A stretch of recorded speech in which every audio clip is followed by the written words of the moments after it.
ॐ स्थापकाय च धर्मस्य सर्वधर्मस्वरूपिणे अवतारवरिष्ठाय रामकृष्णाय ते नमः। ॐ तव कथामृतं तप्तजीवनं कविभिरीडितं कल्मषापहम् श्रवणमङ्गलं श्रीमदाततं भुवि गृह्णन्ति ये भूरिदा जनाः। So we are meeting after a long time.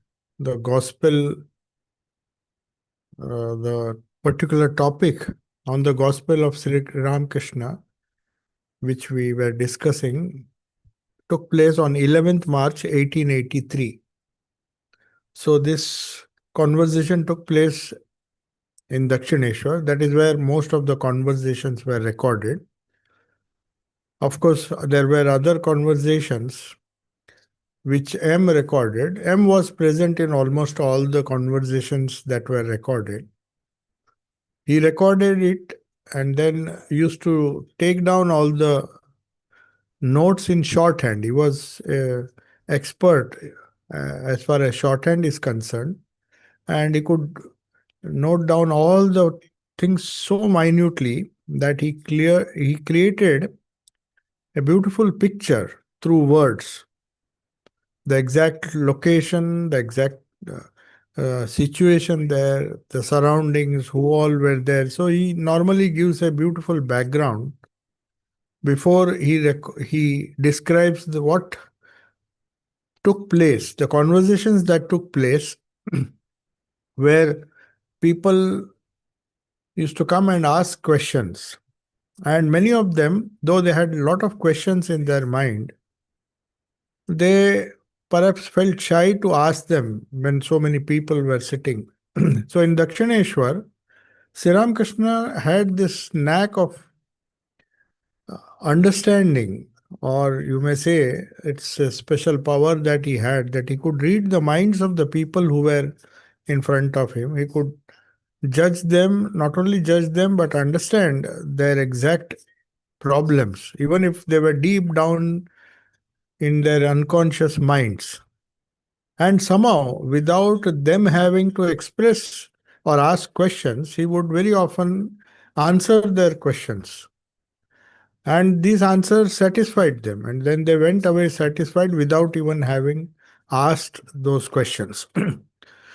So, Sri Ramakrishna himself once said, by the grace of the Divine Mother, I can see things, I can understand the nature of a person as clearly as you can see things in a glass cupboard. A cupboard made of glass, you can see what is there inside. So that was his great, the wonderful teaching. The teachings that he gave were based on his actual understanding of not only the mind but also deep within the unconscious, the Karana Sharira, the causal body, as we have discussed. There are many things which are unknown to ourselves. We do not know when different thoughts arise in our mind. We are just surprised at how could we think such thoughts, or how could we imagine that we are capable of thinking such thoughts. So we do not even know what is there in our unconscious mind, which is, of course, a record of all our thoughts and actions of not only this particular life, but several lives. That is what Vedanta says. We saw it yesterday in the uh, Upanishads class, which we discussed Vedanta as a science of human possibility. So Vedanta uh, says that there are different levels of our personality. Some are consciously, we can access them consciously. For example, our reactive mind, the manas.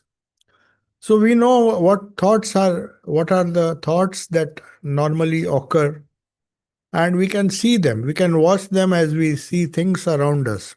Through our sense organs, we see the whole world around us. We make our own judgments. We react to them in particular different ways. But at the same time, there are certain things in our own personality, it's a aspect of our mind which is unknown to us.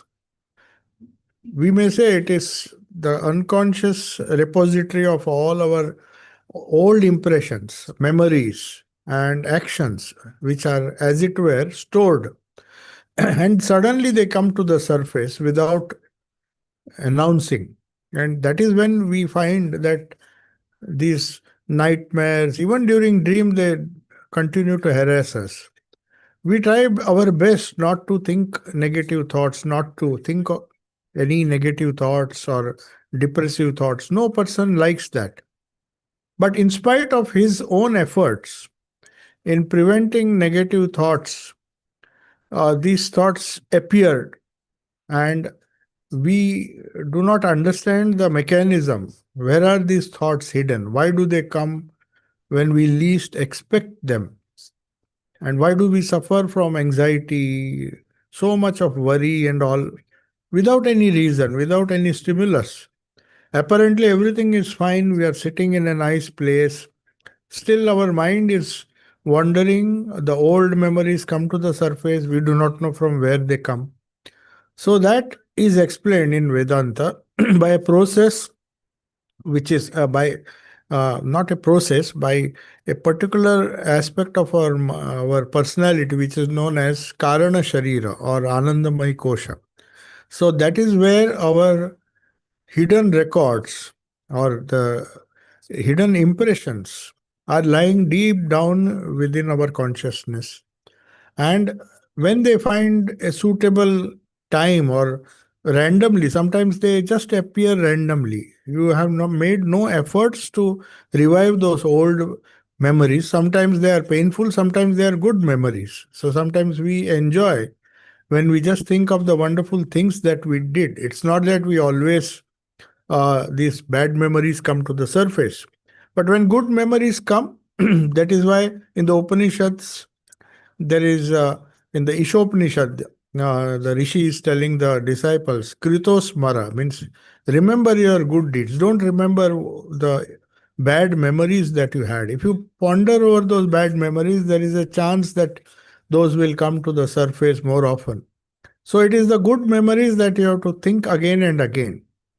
That is why when we do anything good, and that is why when we do some noble task, every time it creates a good impression, which has a possibility to come to the surface and protect us or help us when we are assailed with bad memories or unpleasant things or anxieties, worries, which do not have a reason as such. We are not thinking of those things, but they just appear.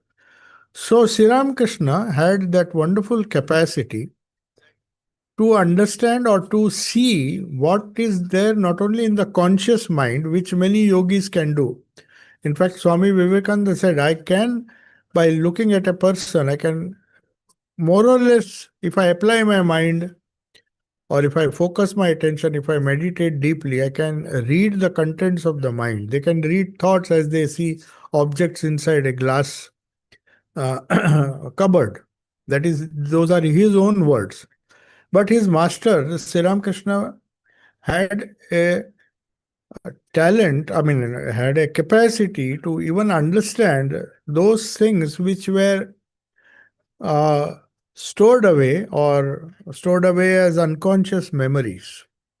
So that is why he could understand just by looking at a person and predict many things about him. The things that he predicted about predicted uh, with regard to Swami Vivekananda's mission, what he will do in the future.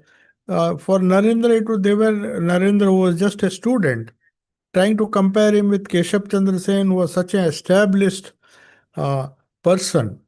They all respected him. In fact, Narendranath was a follower of Keshav Chandra Sen and the Brahmo Samaj that he founded. And he found that how could the master compare him with me? Not only comparing, he said, if he has one power, you have 18 such powers. So he could understand the hidden capacity of the future Vivekananda when he was just a college student, when he himself was not aware of the wonderful possibilities that were in his own personality or his own subconscious mind or unconscious mind. So that capacity Sri Ramakrishna very often used, and with that he could go down to the level of the person who was asking questions.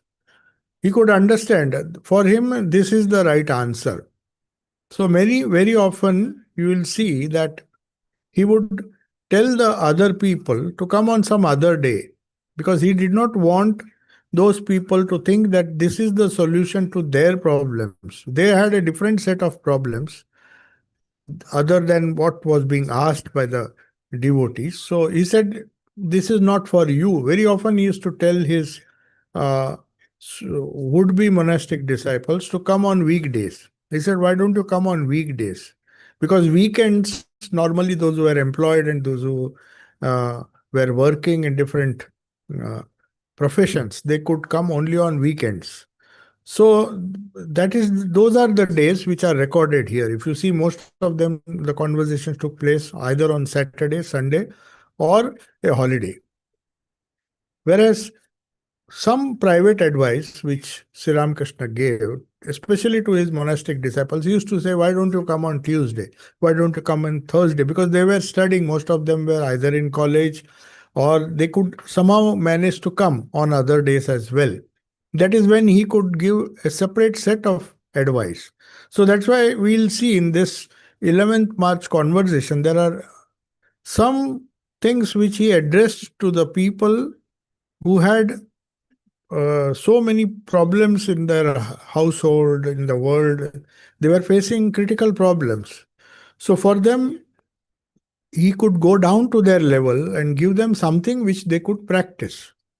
That way, he was an ideal teacher. If you see in the gospel, for everyone, he had a different piece of advice. That is why we have to be careful, and M is also very careful.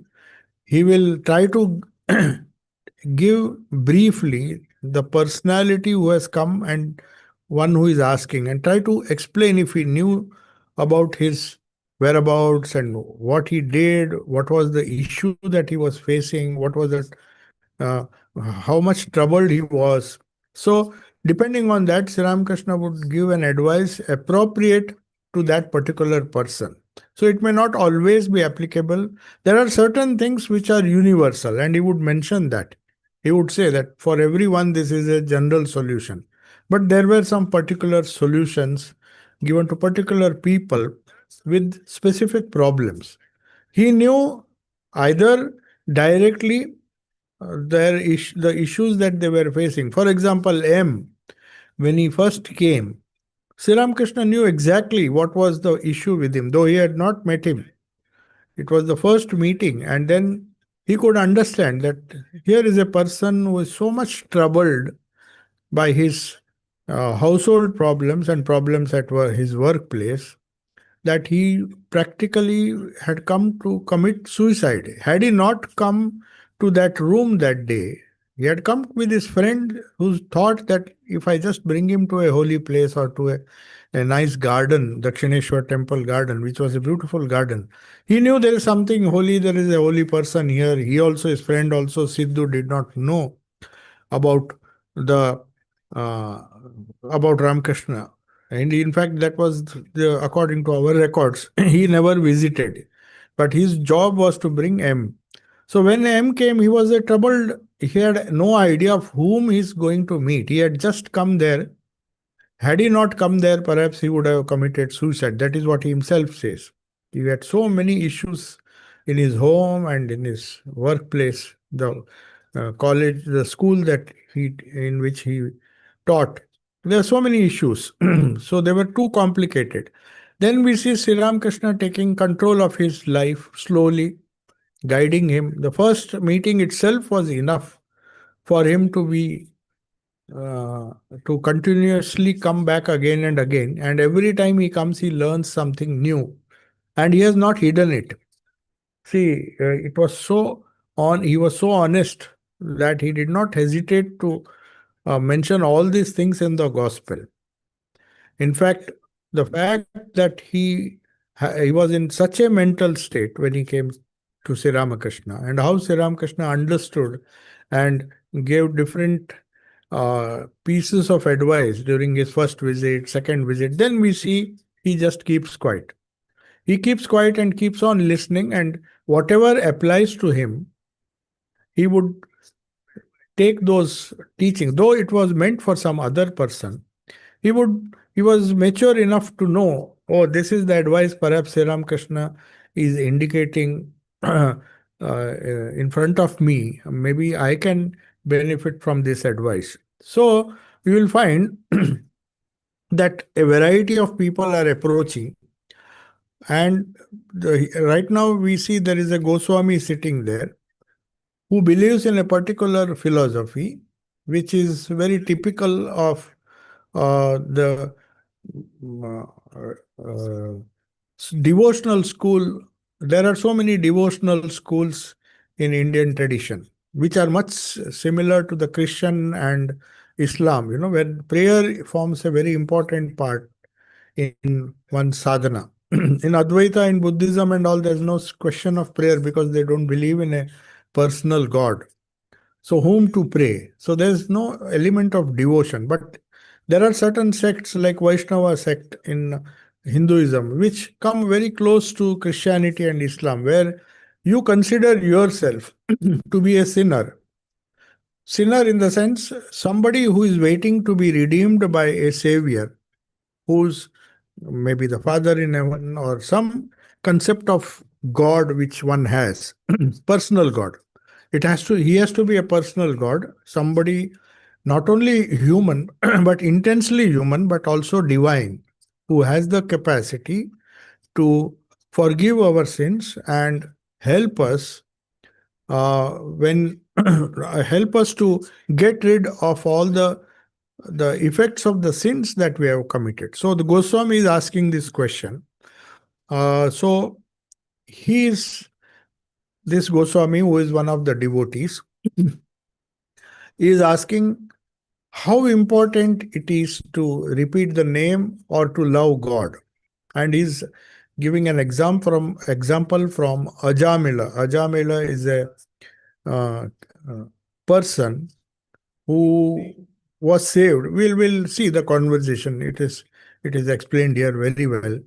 So Sri Ramakrishna says, then he's asking Goswami, according to your philosophy, he was very keen to understand what that person believed in. And according to whatever faith he had, he would guide him. If a Sikh came to him, he would talk of Guru Nanak. If somebody came, then he would speak of other religions and other sects within Hinduism. So everybody who came to Sri Ramakrishna, he would teach him exactly what his or her religion taught them, the way out. And he believed that each faith had a specific way. No doubt it was specific to that particular religion, but it is equally effective. So he says there cannot be one way to approach God or one way to solve the problems of life. So Sri Ramakrishna first would ask the person, what is your opinion about what you believe in? What does your faith teach you to believe in? So Goswami says, he says, well, what do you say is the way? I mean, what is the solution according to you? Goswami says, sir, Nama, repetition of the holy name, indeed takes one to him. So Vaishnavas, as you see, though in those days, Vaishnava religion, they depended a lot on repeating of the holy name of Hari or Krishna or Kali. So there were Shaktas who believed in the name of Kali. So he says in the age of Kali Yuga, which is mentioned in the Vaishnava scriptures, that it is very easy to realize God or to be saved by repetition of the holy name. So he says, according to his philosophy, repeating the name is of greatest importance. So Sri Ramakrishna supports him. But we'll see that when Master Mahasaya came, he said, I believe in a formless God. So there is no question of repeating any holy name. According to Brahmo tradition, of which he was a member, there's no need. We actually uh, don't believe in any personal God. So they did not believe in either Kali or Krishna or any other God. So it was a strange mixture of a little bit of Hinduism, little bit of Upanishads, a little bit of Islam, a little bit of Sufi Islam, and a little bit of Christianity. So they created a synthetic religion where they took the best elements and then they had a different type of sadhana. So according to that, he was strictly told till now that M was told that formless God is the only God that you should worship. God cannot have a form. But that was contrary to some other people who believed that God has a form. He has a form of Krishna or Rama or any Buddha or any other God whom I respect, whom I consider to be a beloved, uh, who's beloved and who has the capacity to forgive my sins.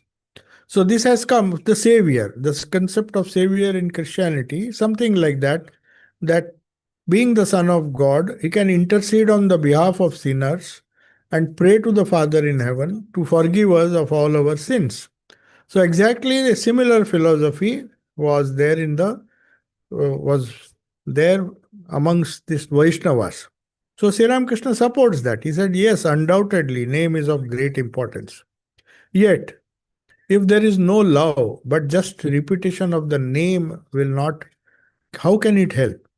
Deep yearning for the Lord is essential. What will it avail me if I repeat the name, but my mind remains tied to lust and greed? Then he says, the scorpion or spider sting is not cured just like that. One has to, in those days, there were natural remedies. They say some kind of smoke or some burnt ash uh, would work as an antiseptic. They didn't have this modern medicine. So if a scorpion or a spider stung someone, they would apply that uh, natural antiseptic, some kind of burnt, I mean, uh, either the smoke itself, they believed of anything that was burnt, like cow dung cakes and other things, they would burn, which would produce a smoke, which would act as an antiseptic.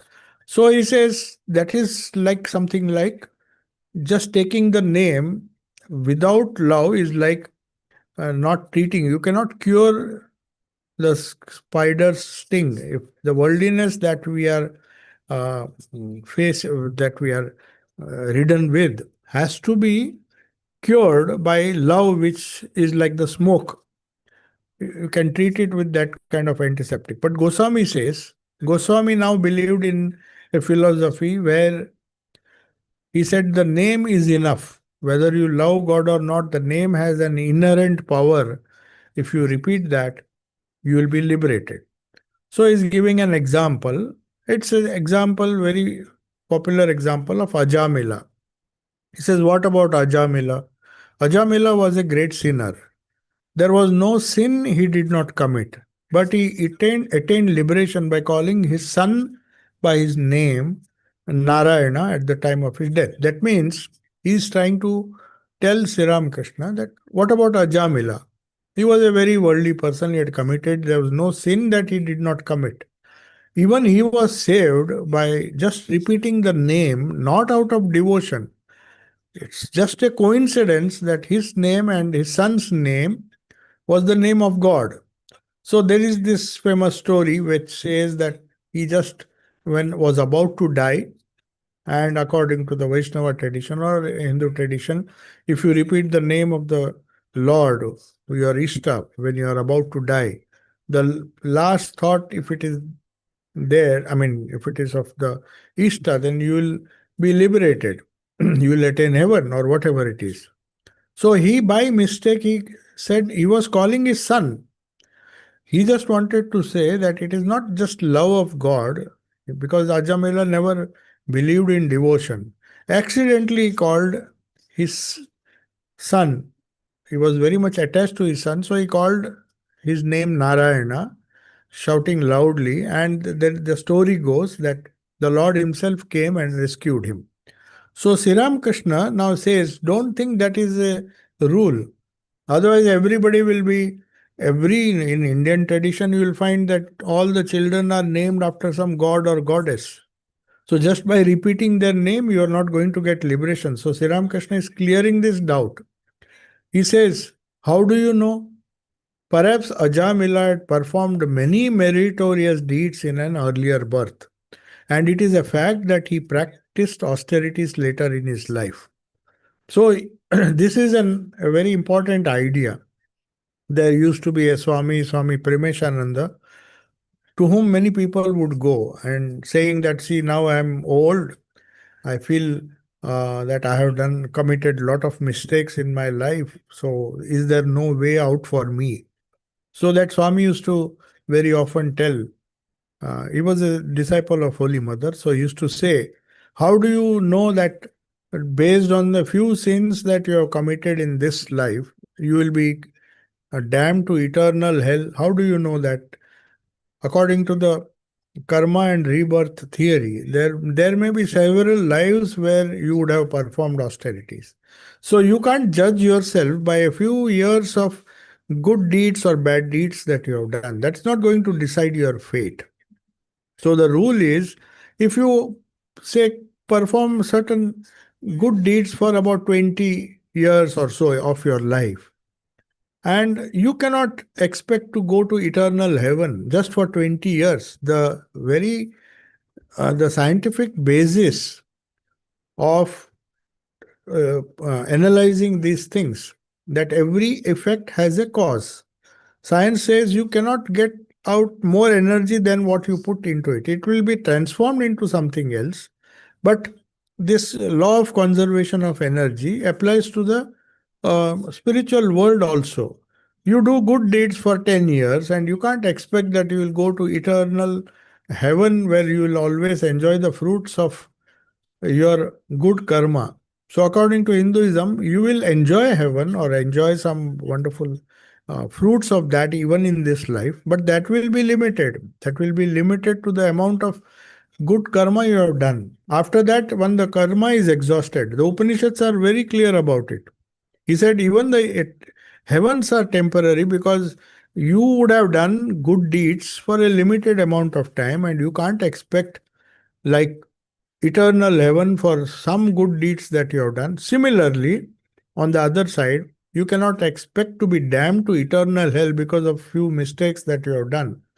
So, the idea that on the day of judgment you will be given either the choice to go to eternal, some hell which is eternal, where you are damned forever, at least scientifically, it cannot be validated, because for something it is the law of cause and effect is uniformly applied across creation.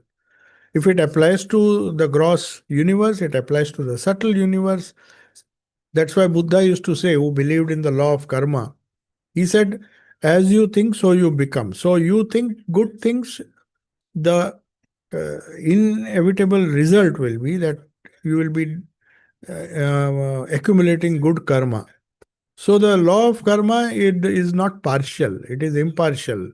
You do, you'd get what you deserve. That's the simple law. The law of cause and effect also says the same thing.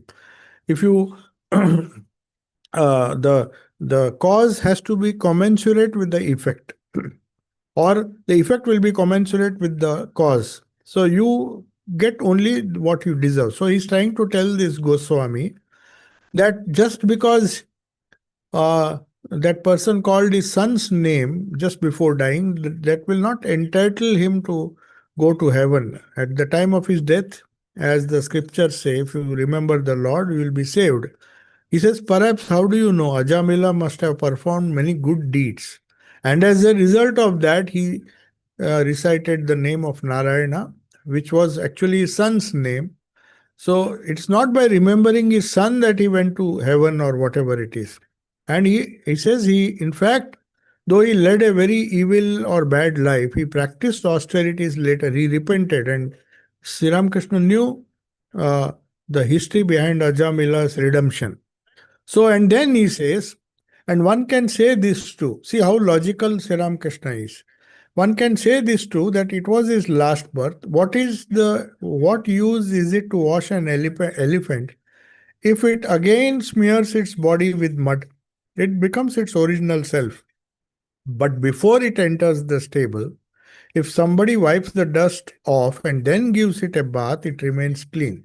So he says, if you just wash, I mean, he's comparing this washing of an elephant to redeeming a person of his sins. Dust is compared to the evil deeds that he has done. So he says, if an elephant is given a bath and then it is allowed to go pass through a muddy road or maybe some mud, if he's, then again there is a tendency that he will smear, that elephant will smear its body with mud.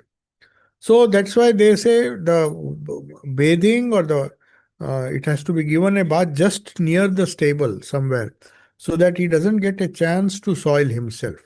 So that is what Sri Ramakrishna is telling, that this is not a rule, it is just an exception. And perhaps the reason is that in his previous life, he had committed, I mean, he had done some very good deeds and he had repeated the name of the Lord, so that in this birth he is redeemed. Then he says, even if a person is purified by repeating the name, that he has done some sadhana, he may be defiled later on by committing a number of sins. So it's not something which you do once and you are redeemed forever. You have to keep repeating the name of Lord or practice spirituality. He says, such a person has no willpower. He does not promise to himself that he will not commit another sin. A bath in the Ganges makes one's sins disappear. That is the faith many Hindus have, that if you take a bath in the Ganges, he says, maybe it is true that faith may work like that, faith. But then, what does it avail if the Ganges, a bath in the Ganges may make the sins disappear, but then what does it avail one if sins disappear? They say that these sins live on the trees near on the bank of the Ganges. As soon as the person returns from his bath, all his old sins jump onto his shoulders from the trees. All laugh. That is a figurative way of telling that if you continue to repeat the name of the Lord and continue to repeat the same sins again and again, then what's the benefit? So it's a very logical way of telling this Goswami. Uh, One should take a step or two after the bath, and then after one washes oneself, has a nice bath, and with the faith that the pure water of the Ganga has washed away all his sins.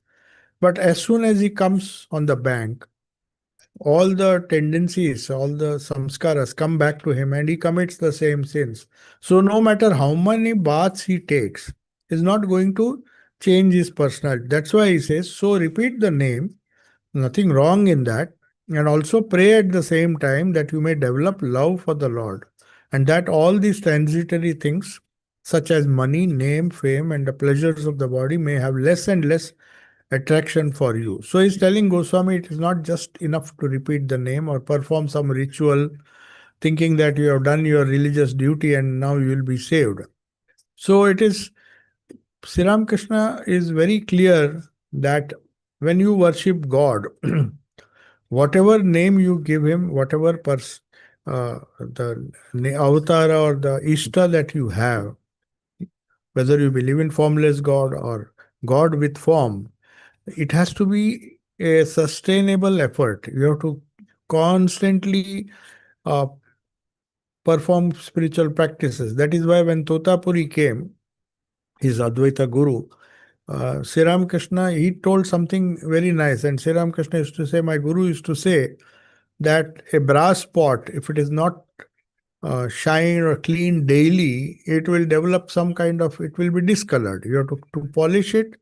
You have to polish it, clean it every day. Most of us who use brass utensils or brass vessels for puja, you know that if you don't use it, the it becomes dark, it becomes greenish.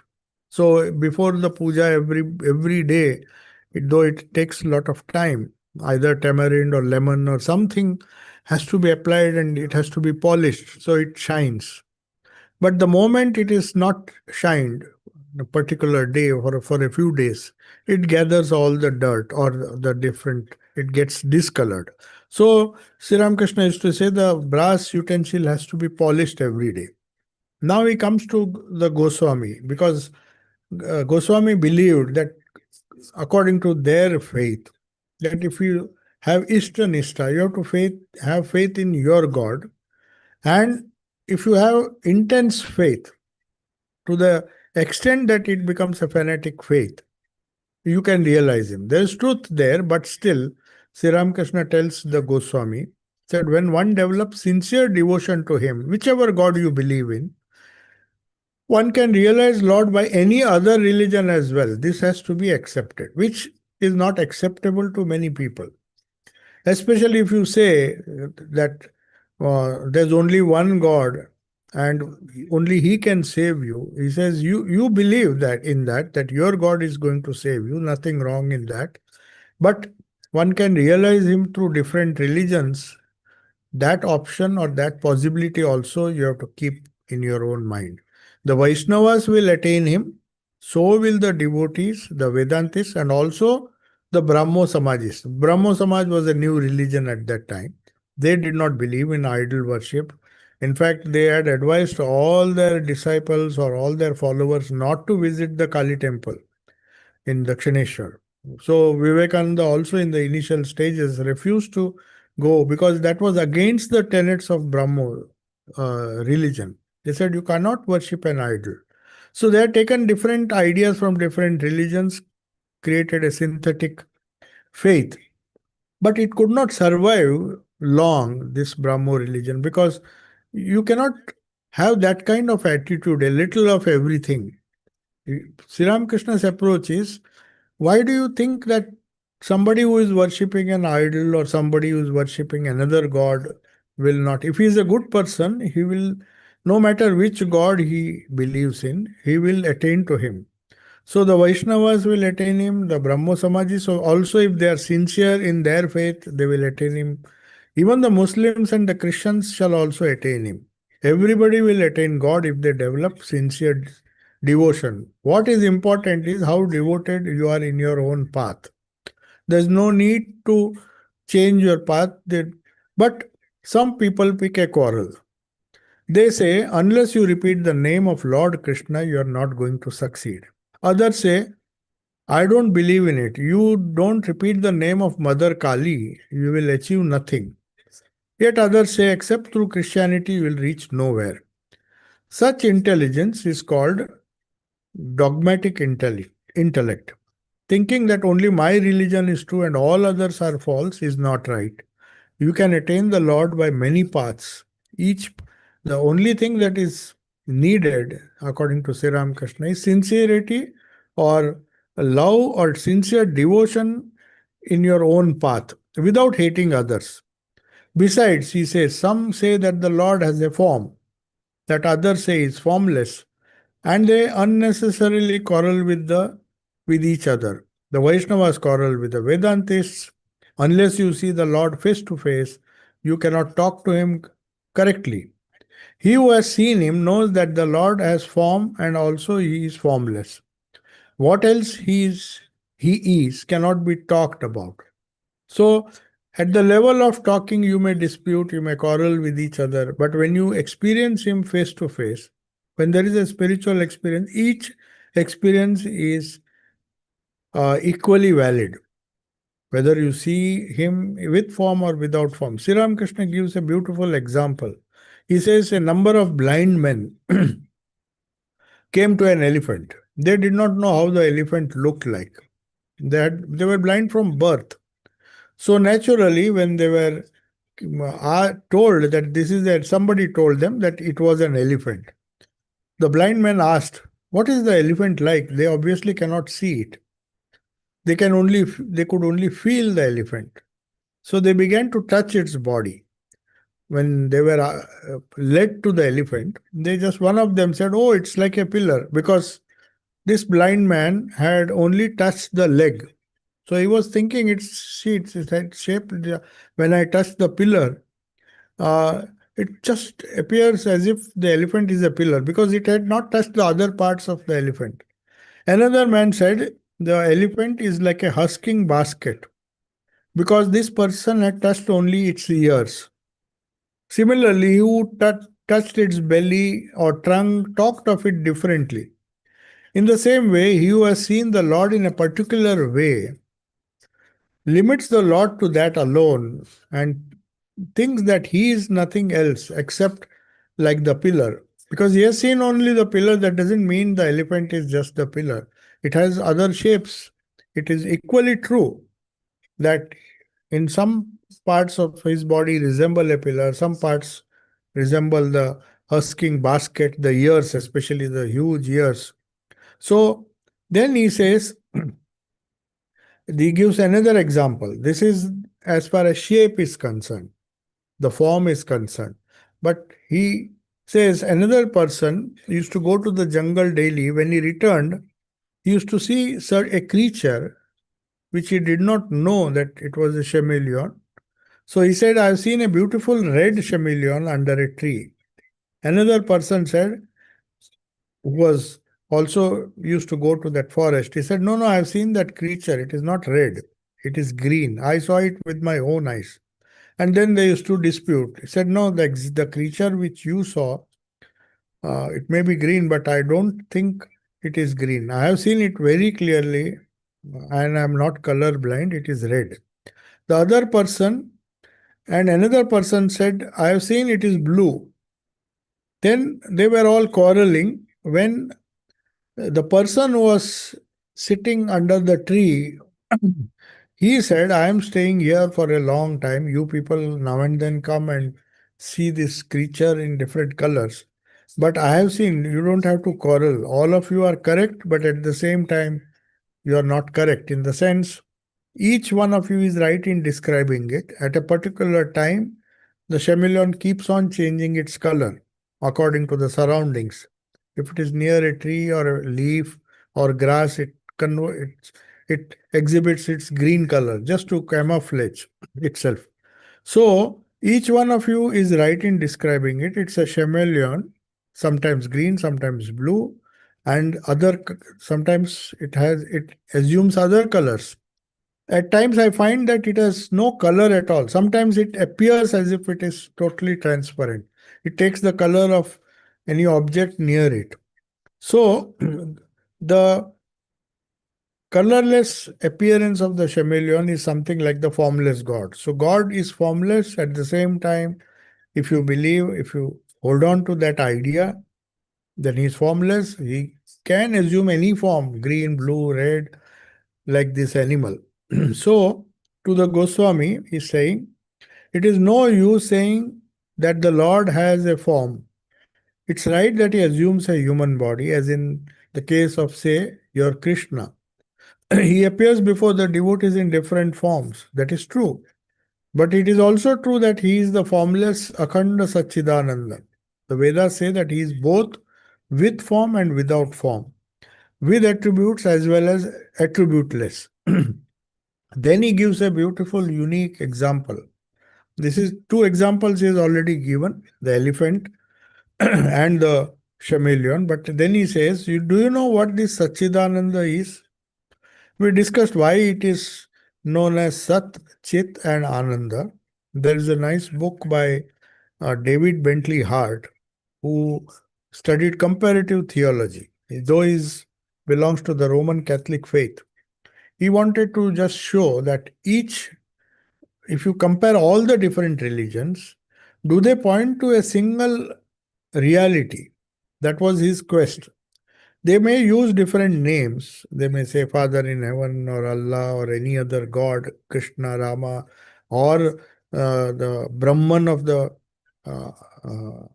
Upanishads or Purusha of the Sankhya philosophy.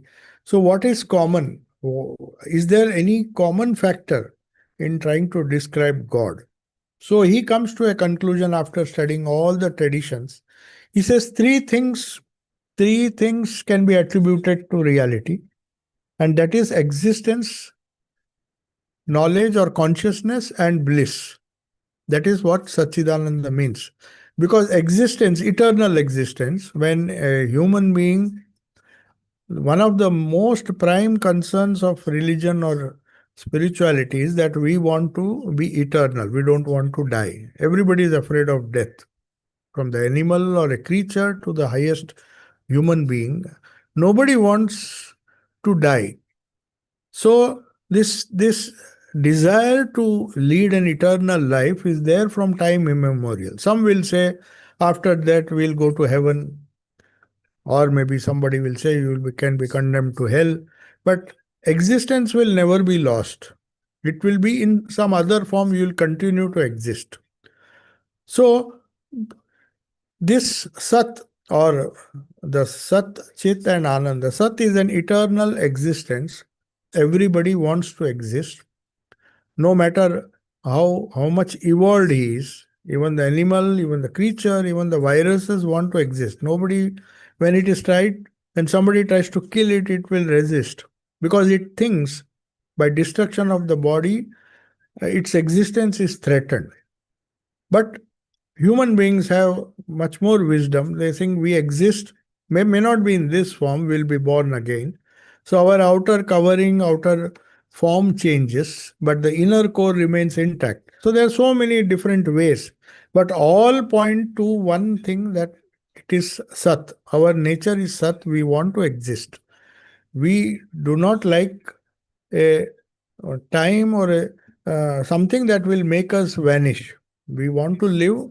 We cling to life as even animals do. They do it at a physical level. We cling to life. We create an extension in our mind saying that it doesn't matter. Let us do some good deeds. And these good deeds will take me to an eternal heaven. So even in that mind, in their mind, the concept of heaven or hell is something which is eternal. So obviously everybody likes to go to heaven because he feels there it is not just eternal existence, but eternal knowledge and eternal bliss, joy. The joy that we get uh, by experiencing changing things is temporary. At the best, it may last for a few years, but ultimately, when you face a situation where you have to leave everything behind, all the millions and billions that you have earned, you are very sad at the prospect of leaving it behind. So, as the knowledge advances, as your curiosity, you want to know how you can know better and better about certain things of which you have a incomplete knowledge. So that is known as chit or pure awareness, which is also a part of our nature. So that quest led to a quest for eternal joy. Human beings found that no matter how much he gains or he thinks he can get joy, it is always limited. So he wants unlimited joy. So Sri Ramakrishna says this Sat, Chit and Anand, and David Bentley Hart also in his book says the idea of God, which is existence, knowledge, bliss, is in there in some form or the other in different religions. He says no religion, uh, all the religions believe it. They call it by different names, but the same Satchidananda is expressed. Eternal existence, eternal consciousness, or all knowing. That's why in some religions they say our God is all knowing. He knows everything, which a human being, which is not possible for a human being to know. So also, he is all knowing, is all powerful, is all eternally existent, it cannot be destroyed. That is the idea of God in all religions. So he says it is like an infinite ocean. Sri Ramakrishna gives that example. Then how can you explain a personal God? The Krishna that we worship, the Rama or the Christ, or all the other gods, they were limited in their scope. They came, they were born. A Buddha had a birth date, and a day he vanished. So it's not the form that remains. Now, how to explain that? How can a God with form be eternal? Sri Ramakrishna even supports that.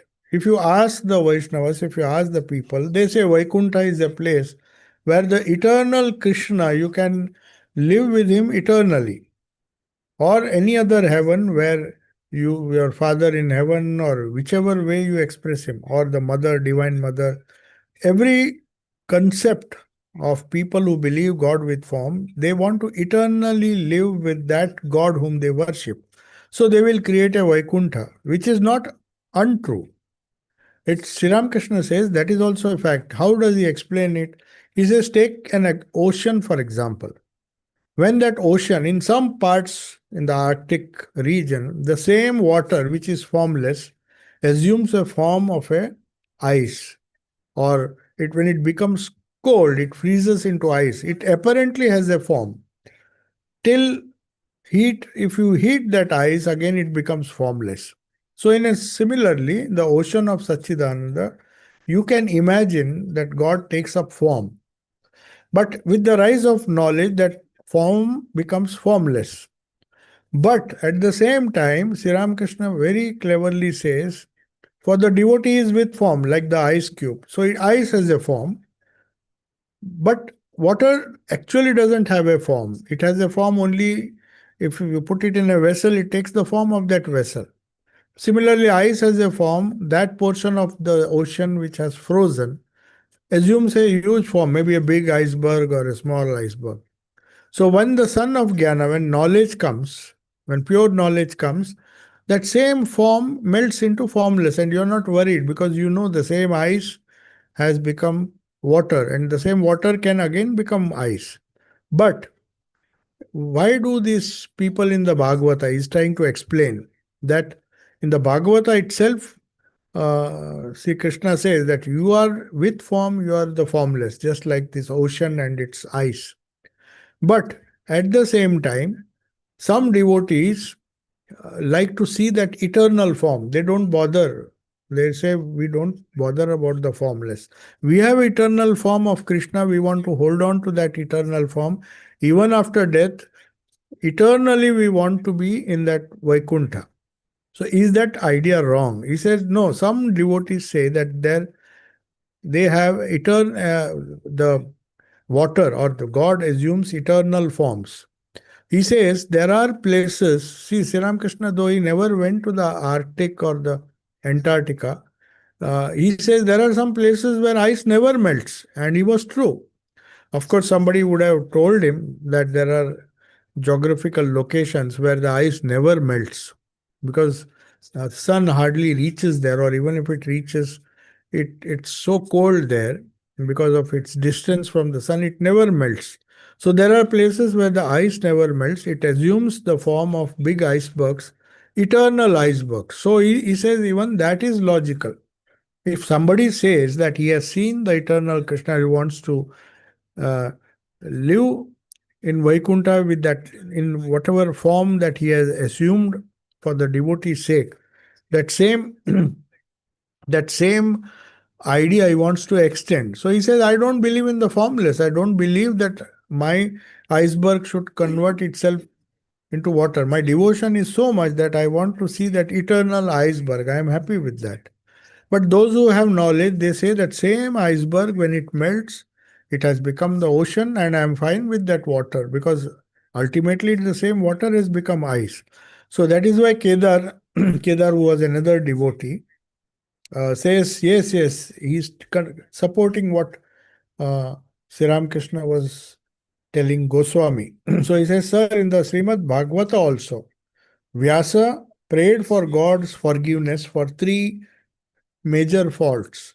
He says, I have understood the Bhagavata, not understood the Bhagavata perfectly. And he says in one place, according to Kedar, that, O Bhagwan, O Lord, you are beyond the mind and speech, but still, because of my incompetence, I am narrating your Leela. The worldly play which I am narrating, it is just like child's prattle. I know that you are beyond mind and speech. So they accept the formless. That is only your aspect with form. It is part of your real nature, which is formless as well as with form and without form. So please pardon me. So knowing fully well that God has a formless aspect. So this Sri Ramakrishna Kedar says this, and Sri Ramakrishna says that God is with form, he is also formless, like water and the iceberg, and furthermore, he is even beyond form and formlessness. You cannot limit his existence. So These are the things that Sri Ramakrishna is trying to convince this Goswami, who was a bit fanatic, without understanding, though he supported his idea that if you love that eternal Krishna of yours, no problem, you just hold on to it. That is as equally true as water becomes ice or remains, chooses to remain ice as an iceberg in some part of the world. So, if you are happy with that, if you want the eternal form, hold on to it. If you don't want the eternal form, want the formless, then you uh, accept water. But it is the same thing. You cannot distinguish. So after that, we'll find that the next conversation is about Rakhal. Rakhal, whose Swami later on became Swami Brahmananda. So Rakhal's father was there. Naturally, no father would like his son to become a monk. So he was a very peculiar person. He always liked rich people, and he was happy that his son, because whenever he came, first he thought that his son might lose his son, who would become a spiritual person and maybe become a monk, like that was what he saw. So he discouraged him from coming to Dakshineshwar, thinking and even saying that Sri Ramakrishna is not a normal person, is a madman, why do you go? But when he himself came to visit, it was in fact Sri Ramakrishna who told Rakhal, why don't you bring your father here once? So fortunately on that day, there were great people of Calcutta who had come on that particular day. And being a worldly person, he had never seen so many important people of the town. Some of them, who, because he was a businessman, he wanted riches. And he saw that there are so many important people coming to Ramakrishna. Then was he was happy that he'll let my son, if he comes here, he'll mix with these important people. That will be good for his career. Of course, he did not understand or expect that he would become a monk.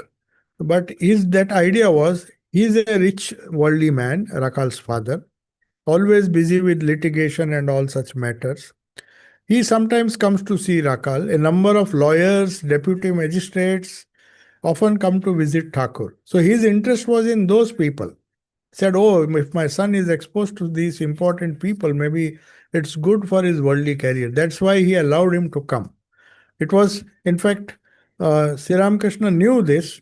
He consults, and then he found that whenever he comes here, he gets the benefit of consulting these people who are lawyers, and they often give him good guidance free of cost. So that was his father's attraction, and he did not know that Rakal is not coming for making increasing his social contacts. That was not his goal. But the father thought it's good if he comes here, like he thought. So Sri Ramakrishna looks at Rakal's father every now and then. He is very observant. Why has this father come here? He is thinking, he knows, and he praises. In fact, we'll see that in the next class. He's trying to slowly tell his father that don't think the way your idea of what is good for Rakhal. Normally, parents think what they think is good for them is good for the children. So, Sri Ramakrishna is so shrewd that he observes this and tells his father in such a nice way the greatness or the possibilities that are there in his son, and even praises. He says it is because of because of the good upbringing, or maybe. So he feels flattered, not knowing that Sri Ramakrishna actually is hinting that he is a great spiritual, he has wonderful spiritual possibilities, because that really mattered to Sri Ramakrishna. Whereas he was thinking in worldly terms. He was thinking that my son, if he comes here, you see, so many important people of Calcutta are coming. Normally, they would not even allow you to come to their office. But here, my son will get exposure. So he had no great objection, and even encouraged Rakal, you should go there often, not knowing that what Sri Ramakrishna was praising was his spiritual qualities, not his cleverness to mix with important people and get some work done. So now he gives some nice description which we'll discuss in the next class. How tactfully he tells his father, whether his father got that hint or not, we do not know. But definitely, he did not prevent him from coming. That was a great thing. So we will conclude. Is there any question? Somebody told me that in Zoom you have to enable the chat. Chat is enabled, na? They can ask. Okay. Is there any question?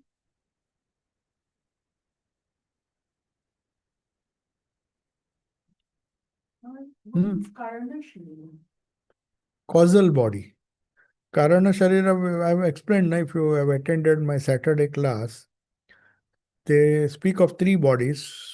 Stula Sharira, the gross body, which has to be, after death, is just merged in the nature. The Sukshma Sharira, which part of it uh, is carried to the next birth till it assumes another body. That's the idea of Vedanta. Not the whole Sukshma Sharira, because Sukshma Sharira is made of your lower mind, Manas, which will vanish. You don't get the same mind. Otherwise, what you did in your previous life, you would have done now. Your knowledge of running a business that would have carried on. But you come with a fresh slate, apparently. But not everything. Your samskaras are the tendencies, only those remain in the Sukshma Sharira. Or Karana Sharira is the place where all your subtle impressions, past memories, strong memories, not surface memories or temporary weak memories, they are all lost. When the body goes, all the things that you have done, all your secular knowledge, all your professional skills, everything will go. You will not be born, if an engineer dies, he won't be born as an engineer. He has to start all over again. So, what vanishes is the lower mind, and he loses all that capacity. But certain sukshma things which are lying in the Karana Sharira, that remains. So Krishna tells Arjuna in the one of the chapters, when he is worried that all the spiritual practices that I am doing, just like all the IT skills that I have acquired, it's foolish. Nobody will tell you next birth you will inherit all. You have to start from beginning. You have to go to class 1, class 2. Again, the whole education has to be undergone. So no fool will believe that you can take those skills. But some tendencies remain, that inherent desire. For example, you'll find some people very good at tabla. In childhood, they revive the old memories, but they have to be trained. They will train very fast. So tendencies are kept, are stored in the Karana Sharira. That is the only thing which we continue from birth to birth. So that is why Krishna is saying to Arjuna, he is afraid that all the spiritual japa that I do in this birth, will it vanish like my IT skills or whatever are military skills? He knows he is definitely not going to be born as a Kshatriya, he may be born as a Brahmin. So what will happen to all his training, military training he had? He knows that will not be carried. Neither his money will be carried. Whatever empire he has got, though he, even if he wishes, he cannot take the treasures that he has accumulated. So he knows all these things are left behind. So what about my spiritual practices? Will they be left behind? That is his question. Then why should I do? If I work very hard to become a spiritual person and suddenly I die, then it is as good as losing all the money and all the gross things. So Krishna says no. The tendencies will be stored in the Karana Sharira. The deep tendencies, spiritual tendencies, are the only impressions that are carried from birth to birth because they are subtle, they're not gross. Money is gross, power is gross, the energy that you have, the strength that you have, the muscles that you develop, these things will go with death, or maybe some disease will take it away. But nothing can take away. He says nothing is lost. Krishna assures Arjuna, don't worry, it is not like earning money or earning some skills. The spiritual skills, because they are subtle, they will be stored in the Karana Sharira, and you will be born as Buddha, or because they performed so many spiritual practices in the past life. That is why he says Ajamila, when he called his son's name, he got the result not because he had not done any spiritual, maybe little spiritual practices in this birth, but his karma was so good, or his karana sharira means the causal body, where the seed of all our karma is stored. So no matter whatever vanishes, the gross and all, the subtle tendencies or impressions, samskaras, will come back to you when you need it, when you assume the new body. Karana Sharira is that which sustains for a longer period than Sukshma Sharira, or Stula Sharira vanishes immediately. After death, the body is of no use. You have to just dispose it. The heart, the lungs, which worked a few moments earlier, will not work. So also the gross mind, the lower mind, which used to see and enjoy so many things, that mind will be deprived. It can't see anymore because the eyes have gone. So it will not be able. That's why these spirits, they say the Karana Sharira is so strong. They try to enjoy Shraddha and all. Why do we do? They want to. They can't eat, but they want to eat through some person who can eat. So they influence the minds of those people. That is why they warn us not to eat Shraddha food, because the desires of those desperate spirits will make you. They will get some satisfaction, though they can't eat. So Karana Sharira will make them do that. If they have very strong likes and dislikes, they are desperate to enjoy the things that they are missing because their body is gone. The Sukshma Sharira mind also is gone to a certain extent. So how they will do it? They will just try to. Uh, if you read that nice book on How is a Man Reborn by Sat Prakashan, he says, what happens? The Karana Sharira is something which will be waiting till it gets a new body and he can express himself. So that's the role of Karana Sharira. That is the subtlest. That is why there may not be many things in that, but whatever is there, it's so deep that it will manifest sooner or later in the new birth. The child will not show it immediately. Suddenly he will grow up. When he grows up, certain deep impressions will manifest in his life and it will be totally change his life. People will become either geniuses or great spiritual persons. Everybody is born as the same. Even Jesus Christ, when he was just born like any other baby, isn't it? But some became evil, some become. How do you explain that? It is the Karana Sharir. Yeah, it is that part of our personality where our actions, thoughts, deep actions, in the sense actions that have been done with lot of intensity. Superficial actions will all vanish. Karma of which we have done, they will not stay. They will stay as long as you are alive. You have money that you have hard earned money.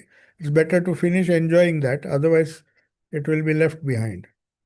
Isn't it? Some people work so hard that the money that they have saved, maybe they will use it, but you can't use it in the next birth. So that's why when people are content, they are the happiest people. Their needs are less. They enjoy what they earn. Don't want to postpone it. There's no guarantee. Somebody else will enjoy, of course. The children or undeserving people. Maybe the government will take some project. It will be used. Yeah. So the Karana Sharira, you can be sure that investment will stay in the next birth. But money, there's no guarantee. Spiritual thing, it will be stay in a current. Yeah, because it is subtle, it cannot be destroyed. It will be more. It has a long longevity. In the next birth, only a little thing. I mean, the deepest ones. Spiritual samskaras, because they are very subtle, more subtle than the sukshma. They are more subtle than our desires. They are practices where you have thought of your uh, deep innermost personality, because they are so deep and they are subtle. The japa that you do, the spiritual practices that you, they are subtle. Because they are subtle, they are powerful. And because they are powerful, they will last. Gross things also will give you joy, but they will not last. That is the only difference. It's just a difference of degree. Money also gives you joy. You need money as long as it is used. If it should flow. That's why somebody said, no, money is useful only when you give it away. Even if you want to buy happiness, you have to give it away. If you say, I'll keep the money, it will not give you happiness. It will be in the bank, but it won't. So, without giving away something, you cannot enjoy happiness. You can't say, I will not give money, but at least I want all the happiness that money brings. So, you have to suffer that. So, miser is never happy. He doesn't want to give money, but he wants all the benefits. Not possible. Om Shanti Shanti Shanti Hari Om Tat Sat Shri Ram